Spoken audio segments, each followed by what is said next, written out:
Bien, hermanos, aquí terminamos la primera parte, que fue la estructura general. Ya tenemos la despensa con los dos tramos. Ahora tenemos que comenzar a colocar dónde va cada cosa.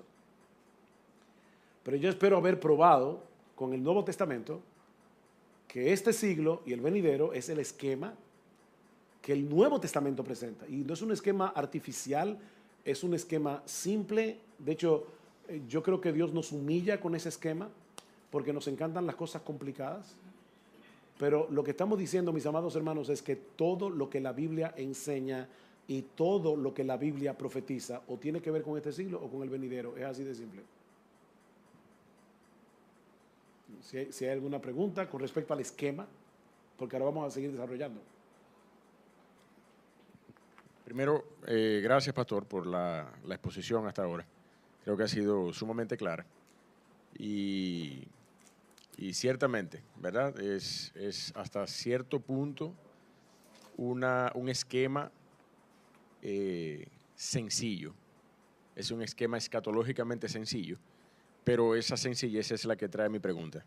Esa sencillez de dos estado de cosas, uno en el cual vivimos que caducará y otro estado que ha de venir.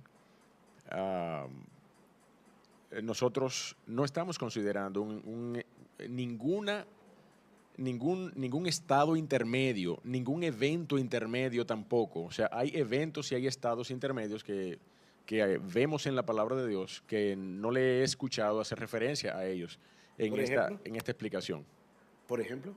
Por ejemplo, el periodo tribulacional, el periodo del rapto de la iglesia, el periodo...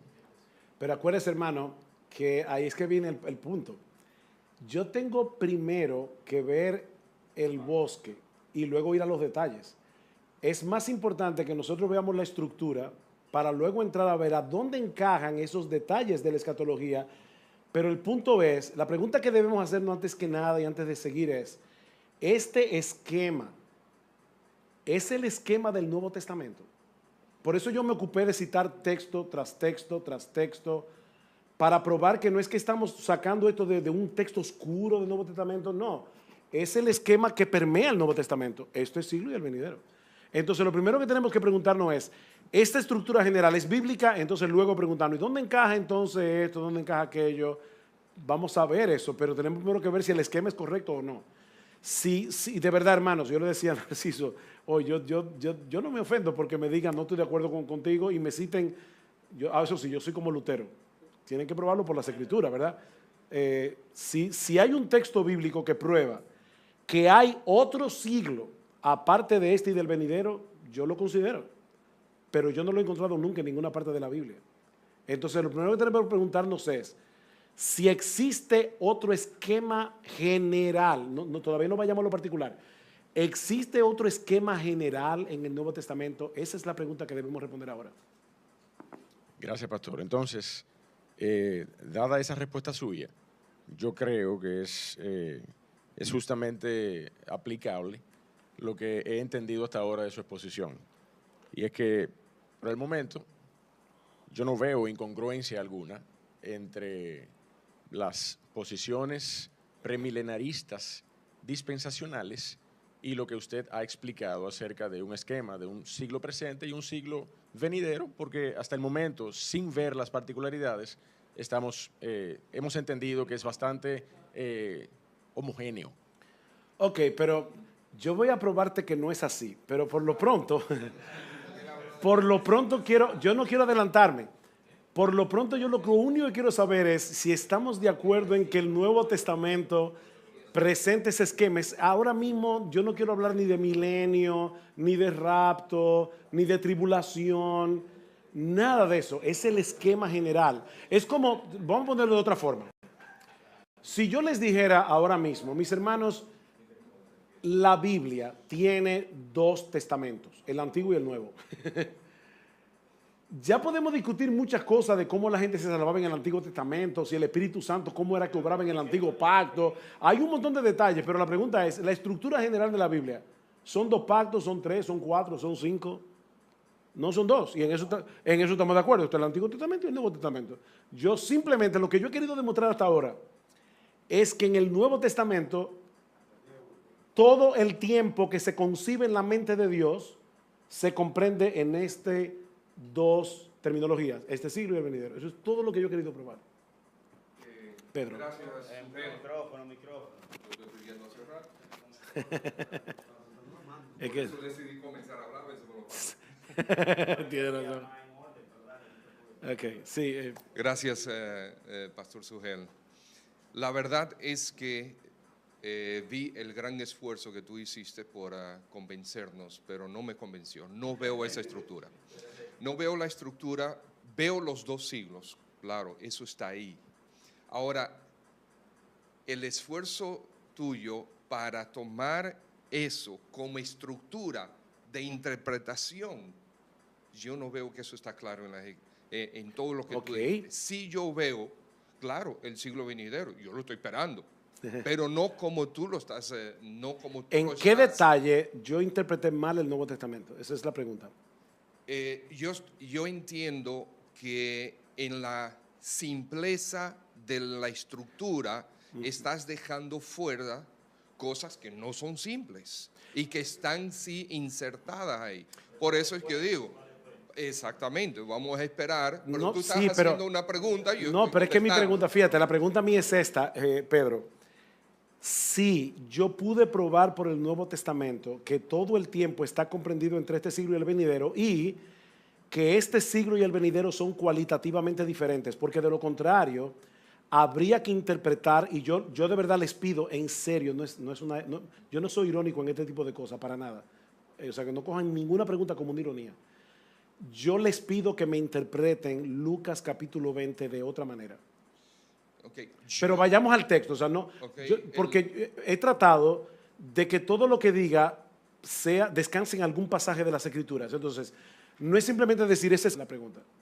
Okay. El texto, el caso en favor de este siglo, eso está más que claro. Okay. Es aquí que vivimos, este es un siglo malo, es un siglo que va a tener su fin, es un siglo donde estamos mezclados todo el mundo, es un siglo que estamos ansiosos que termine. Ahora, el concepto de las cosas eternas, que es lo que yo entiendo que es el siglo venidero, es el concepto de las cosas eternas. Lo estamos esperando. Yo estoy esperando la manifestación gloriosa del Señor Jesucristo. Yo estoy esperando ese tiempo donde no habrá más mal, etcétera. Pero no lo estoy concibiendo de la misma forma, no lo estoy entendiendo de la forma como tú has querido decir. Sí, pero ¿basado en qué texto? Porque fíjense ¿cuál es mi pregunta otra vez, hermanos? Por ejemplo, ¿cómo yo interpreto? Yo les pido a ustedes que me lo interpreten, el texto bíblico. Mateo 13, 39. El enemigo que sembró la cizaña es el diablo en el mundo. La siega es el fin del siglo. Los segadores son los ángeles. De manera que como se arranca la cizaña, que ya sabemos que son todos los malos, y se quema en el fuego, así será en el fin de este siglo. El Hijo del Hombre enviará a sus ángeles, recogerán de su reino a todos los que sirven de tropiezo, a todos los que hacen iniquidad, los echarán en el horno de fuego, allí será el lloro y el crujir de dientes, y entonces los justos resplandecerán como el sol en el reino de su Padre. La pregunta es, ¿cómo yo puedo interpretar ese texto de otra forma que no sea así? Este siglo termina en la siega, todos los malos serán echados en el fuego y los hijos de Dios resplandecerán como el sol en el reino de su Padre, y todo eso va a ocurrir obviamente en la segunda venida. ¿Dónde es que se equivocó este esquema? Esa es la pregunta. Mateo capítulo 13, versículo 39. 39 en adelante. Mateo 13, 39 en adelante.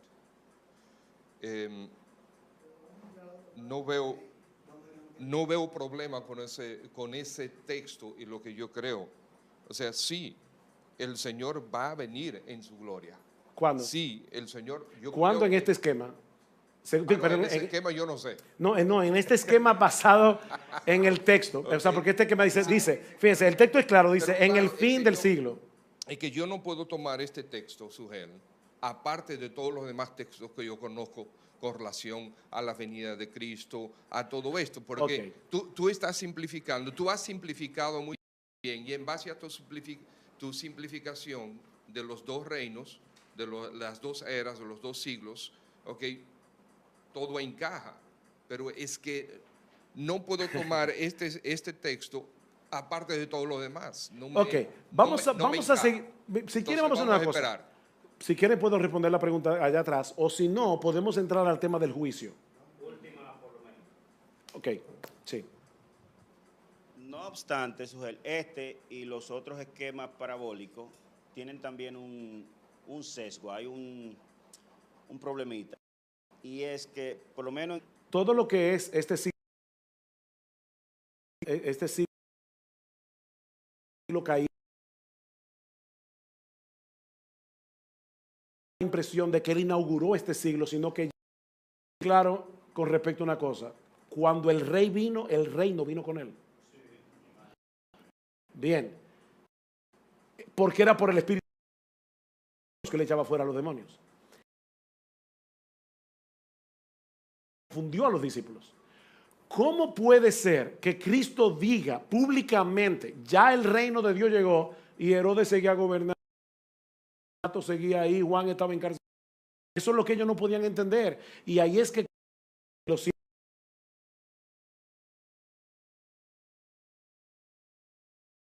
el rey ya vino, a pesar de que el reino ya fue inaugurado hasta... Sí, y Romanos 11, que yo quiero llegar ahí.